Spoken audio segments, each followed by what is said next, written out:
En hippisme, c'était le deuxième round pour les challenges de Chevenay. Les cavaliers, ou plutôt les cavalières régionales, ont tiré leur épingle du jeu. Rencontre avec Magali Ofreda et Johanna Geiser. C'est notamment le Grand Prix amateur de dimanche qui a souri à ces deux jeunes cavalières. Magali Ofreda s'est imposée, ravissant la première place à Johanna Geiser. Des succès acquis à force de travail. Je fais que ça en fait, aller à cheval, je m'entraîne tous les jours. Du samedi au dimanche, du lundi au dimanche. Donc en fait, c'est votre métier? Voilà, c'est mon métier. Alors en fait, je vais tous les jours à cheval et puis je suis un programme sport-études à l'école, au gymnase de la rue des Alpes, où j'ai toutes les après-midi congés. Donc je prends le train à Bienne à midi et je m'entraîne toute l'après-midi. L'hippisme est un sport particulier où les cavaliers doivent aussi compter sur les performances de leur monture. Je pense qu'il y a de la confiance, de la complicité aussi. Elle vient pas toujours tout de suite, des fois elle vient pas du tout, c'est différent avec chaque cheval. Et puis je pense que le travail de la semaine, c'est comme ça qu'on obtient une bonne confiance.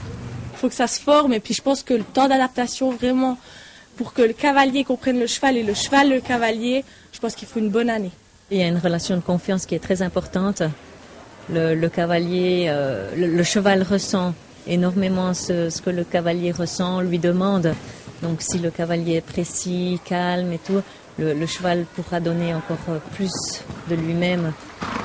Et voici maintenant le premier parcours sans pénalité. Il faut toujours être attentif au cheval aussi. Et puis ce qu'il faut aussi penser, c'est que quand ça va pas bien, c'est peut-être aussi pas le jour du cheval. Il est souvent difficile de vivre de son sport. Ça, ce n'est pas nouveau, mais c'est encore plus vrai quand on parle d'hippisme. Je pense qu'il faut des grands moyens. C'est vraiment compliqué. Ça coûte très très cher, les chevaux coûtent très cher, les concours coûtent aussi très très cher, le transport. J'ai un peu mis des chevaux en avant, j'ai réussi à les vendre et puis j'ai aussi mon ami qui m'aide financièrement et puis on essaie de s'en sortir. Pour la première fois, les challenges de Chevenay accueillaient un concours international pour les élites. Ce CSI 2 étoiles fait rêver tous les jeunes cavaliers de l'arc jurassien qui ont tous dans un coin de leur tête un certain Steve Garda.